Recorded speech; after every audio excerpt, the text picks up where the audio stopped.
Imagine this. Two of America's sharpest late-night comedians who have spent years roasting Donald Trump, suddenly giving him a genuine shout-out for a major diplomatic win. It's the kind of twist that makes you pause and wonder if bipartisanship is making a comeback, or if it's just a fleeting moment of unity in a divided world. But here's where it gets controversial.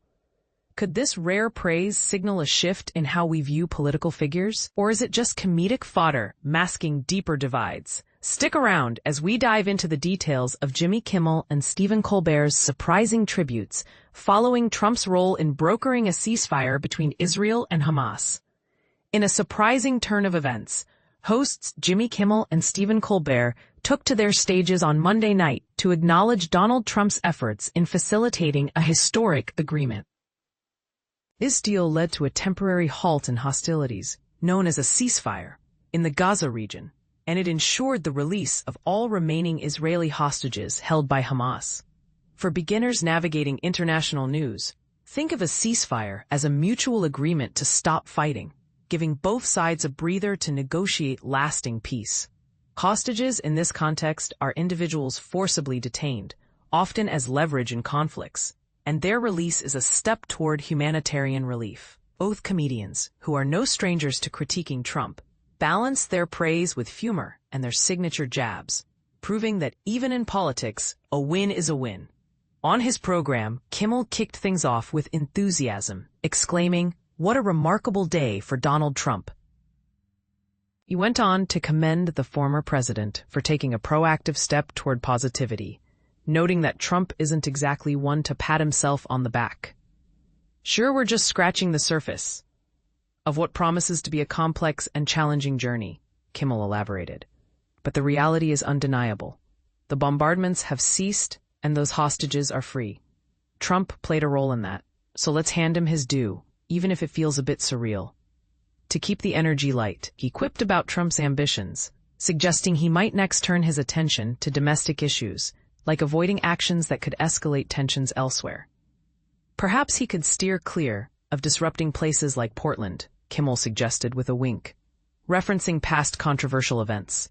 Kimmel didn't stop there. He delved into Trump's push for recognitions like the Nobel Peace Prize, joking that incentives might be key. "Let's keep encouraging him to pursue peace. I'm all for awards that motivate change. Maybe a Nobel for restoring government operations and preserving healthcare could be next on the list." It's a clever way to highlight how even skeptics can appreciate progress, while reminding us that one good deed doesn't erase a history of criticism. Over on The Late Show, Colbert echoed the sentiment, starting with optimism. Amidst the chaos, there's some genuinely uplifting news today. He credited Trump's involvement in the Gaza ceasefire, which not only freed the living Israeli hostages, but also led to the release of nearly 2,000 Palestinian detainees. "It's a big deal," Colbert emphasized, explaining for newcomers that such exchanges often involve swapping prisoners to build trust in negotiations.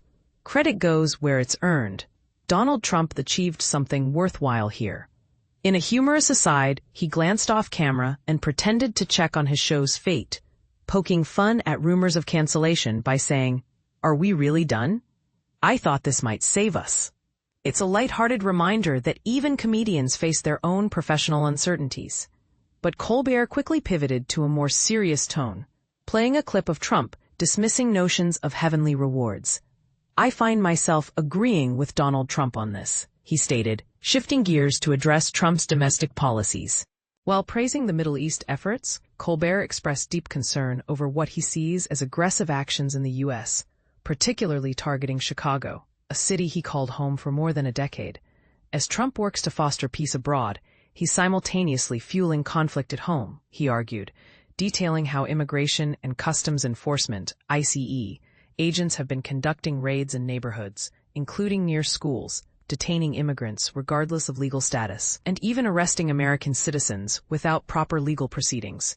He described journalists being tear-gassed merely for covering these events, painting a picture of a community under siege. For those new to these debates, this highlights the tension between national security measures and civil liberties, showing how one leader's actions can polarize public opinion. And this is the part most people miss. Kimmel and Colbert's history as vocal Trump detractors adds layers to this praise. Both have faced repercussions from the administration. Kimmel's show was temporarily yanked from the airwaves after he commented on the killing of conservative commentator Charlie Kirk and Trump's response, under pressure from FCC Chairman Brendan Carr. When it returned, Trump lashed out on social media, labeling Kimmel Democrat garbage, and hinting at potential lawsuits against ABC. Similarly, Colbert's CBS program was axed amid Paramount's merger with Skydance Media, with some insiders speculating it was influenced by efforts to appease Trump for regulatory nods. Trump denied direct responsibility, attributing the end to a pure lack of talent and budget woes. These incidents underscore the blurred lines between entertainment, politics, and governance, raising questions about whether comedians can truly speak freely. Watch the full monologues from Kimmel and Colbert below to see their takes firsthand. In wrapping this up, isn't it fascinating how a moment of praise can coexist with ongoing criticism? Do you think this signals real change from Trump? Or is it just a temporary truce in the comedy wars? And here's a controversial take. Could acknowledging Trump's successes in foreign policy make it harder to criticize his domestic agenda? Or does it encourage more balanced views? What do you think? Does bipartisanship have a place in late-night TV? Or is it all just for laughs? Share your thoughts in the comments. I'd love to hear if you agree, disagree, or have a different angle on this unlikely alliance between comedians and a president.